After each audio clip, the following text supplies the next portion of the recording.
کہتے ہیں کہ جہانگیر ترین نے آج تک جس بھی چیز کو ہاتھ لگایا وہ سونا ہو جاتی ہے۔ یہ بات ان کے ناقدین بھی مانتے ہیں، لیکن اس کی وجہ وہ قسمت سے زیادہ جہانگیر ترین کی دولت سے کامیابی خرید لینے کی صلاحیت کو قرار دیتے ہیں۔ لیکن یہاں سوال یہ ہے کہ یہ دولت جہانگیر ترین کے پاس آئی کیسے؟ 2 کمروں کے مکان سے محلوں تک، پنجاب یونیورسٹی کے ایک لیکچرار سے لے کر ارب پتی کاروباری تک، اور جہیز میں ملنے والی سیاست سے لے کر ملک کی اہم جماعت کے اہم ترین عہدیدار تک، جہانگیر ترین نے کامیابی کا سفر کیسے کیا اور کیسے وہ ملک کی متنازع ترین سیاسی شخصیات کی فہرست میں شامل ہوئے؟ آج کی ویڈیو میں ہم آپ کو یہی سب کچھ بتائیں گے۔ جہانگیر ترین کے والد اعلیٰ نواز ترین ایوب خان کے دور میں کراچی پولیس میں DIG کے عہدے پر تعینات تھے۔ کہتے ہیں کہ اس عہدے تک رسائی میں ان کی قابلیت سے زیادہ فیلڈ مارشل ایوب خان سے ان کی رشتہ داری کا دخل رہا۔ ان کی آبائی زمینیں چونکہ تربیلا کے مقام پر بننے والے ڈیم میں آ گئی تھیں، تو اس کے بدلے انہیں جنوبی پنجاب کے شہر لودھراں کے اندر زرعی زمین الاٹ کر دی گئی۔ جہانگیر ترین نے اپنی زندگی کے ابتدائی 20 برس اسی 2 کمروں کے مکان میں بسر کیے۔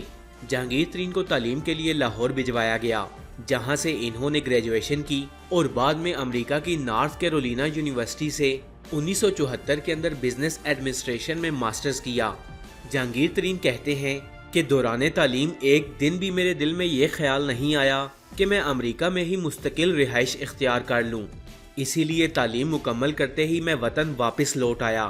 2017 میں BBC کو انٹرویو دیتے ہوئے انہوں نے کہا کہ انہیں نوجوانوں کے ساتھ گفتگو کر کے ہمیشہ مزہ آتا تھا، اسی لیے انہوں نے پنجاب یونیورسٹی میں لیکچرار کے طور پر ملازمت اختیار کر لی۔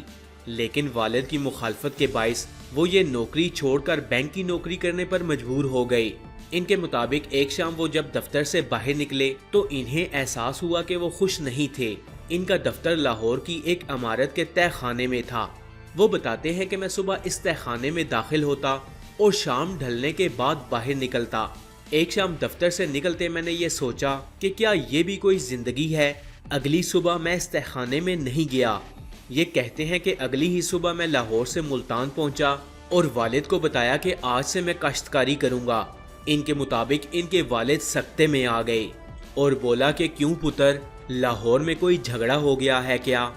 جہانگیر ترین بتاتے ہیں کہ لودھراں میں والد کی زمینوں پر چند دن گزارتے ہی مجھے احساس ہو گیا کہ کاشتکاری میرے DNA میں شامل ہے۔ اپنے والد کی 400 ایکڑ زمین پر انہوں نے کاشتکاری شروع کر دی۔ ابھی ترین کو لودھراں سے آئے ہوئے 2 ہی سال ہوئے تھے کہ ان کی زمینوں سے ملحق سرکاری زمین کو محکمہ جنگلات نے فوج کے حوالے کر دیا اور فوج نے یہ زمین میڈل لینے والے اپنے افسروں میں بانٹنا شروع کر دی۔ اب جس افسر کو یہ زمین ملتی وہ جب زمین دیکھنے وہاں آتا تو اس کا استقبال ایک بنجر ریگستان کرتا، کیونکہ یہاں پانی کا نام و نشان بھی نہیں تھا۔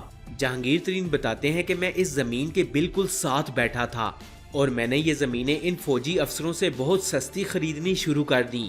20 سال تک میں یہ کام کرتا رہا کہ فوجی افسروں سے بنجر زمینیں خرید لیتا، اور یہیں سے جہانگیر ترین کی کامیابیوں کا نہ ختم ہونے والا سفر شروع ہوا۔ اس دوران انہوں نے کتنی زمین خریدی اس بارے میں جہانگیر ترین واضح بات نہیں کرتے، لیکن بعض اندازوں کے مطابق ان کے پاس جنوبی پنجاب سے سندھ تک تقریباً 45,000 ایکڑ زمین ہے۔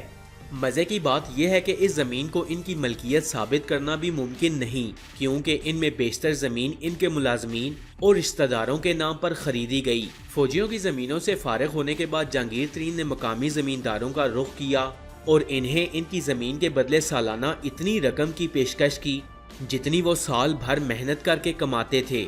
بیشتر لوگوں کو یہ پیشکش بھا گئی اور انہوں نے اپنی زمین ٹھیکے پر جہانگیر ترین کے حوالے کر دی۔ اس طرح سے حاصل کی گئی زمین کا شمار جہانگیر ترین کے قریبی رشتہ دار بھی آج تک نہیں کر سکے۔ یہ ساری خرید و فروخت غیر متنازع نہیں رہی۔ ان کے بعض رشتہ داروں، علاقے کے زمینداروں اور بعض دیگر الاٹیوں نے ان پر زمینوں پر قبضے اور دھوکے سے زمینیں کم داموں میں خریدنے کے الزامات لگائے۔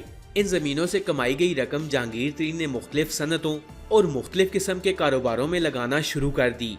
شوگر ملیں خریدیں، حصص میں پیسہ لگایا، بینکوں میں حصہ داری کی، الغرض ہر وہ کام کیا جس سے پیسہ کمایا جا سکتا تھا۔ یوں وہ ملک کے بڑے زمیندار کے ساتھ ساتھ کامیاب کاروباری بھی بن گئے۔ اس زمینداری کو 4 چاند اس وقت لگے جب جہانگیر ترین کو وزیر اعلیٰ پنجاب شہباز شریف نے اپنی زرعی ٹاسک فورس کا سربراہ لگایا۔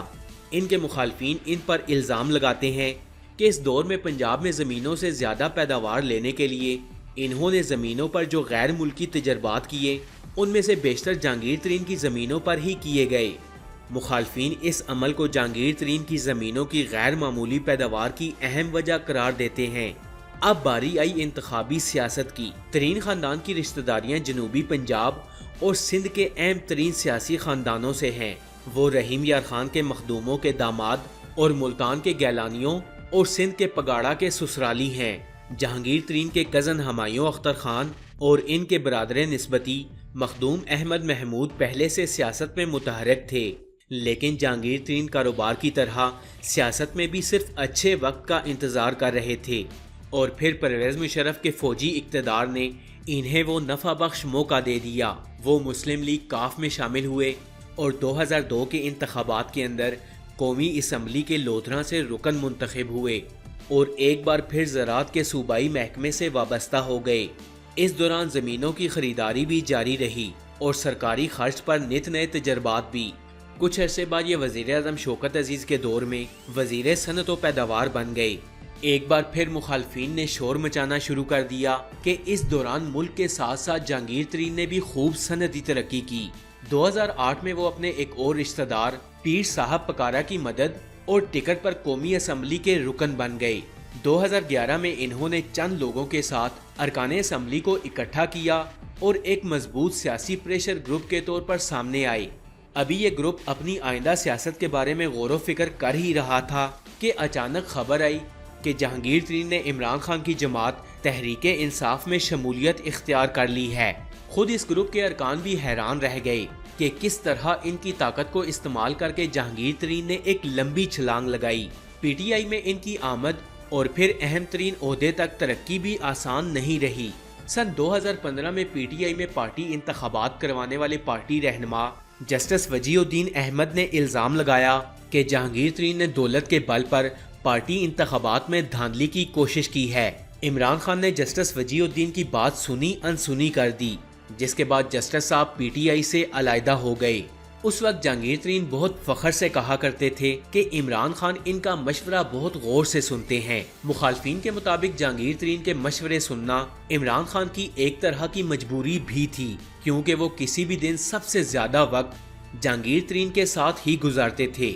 لیکن جہانگیر ترین کے خلاف ایک عدالتی فیصلے کے بعد ان پر پارلیمانی سیاست کا دروازہ اس وقت بند ہو گیا جب سابق جسٹس ثاقب نثار کی سربراہی میں قائم 3 رکنی بینچ نے دسمبر 2017 میں جہانگیر ترین کو آئین کے آرٹیکل 62(1)(f) کے تحت مکمل طور پر نااہل قرار دے دیا۔ فرینڈز، یہ وہی شک ہے جس کے تحت سابق وزیر اعظم نواز شریف بھی نااہل ہوئے تھے۔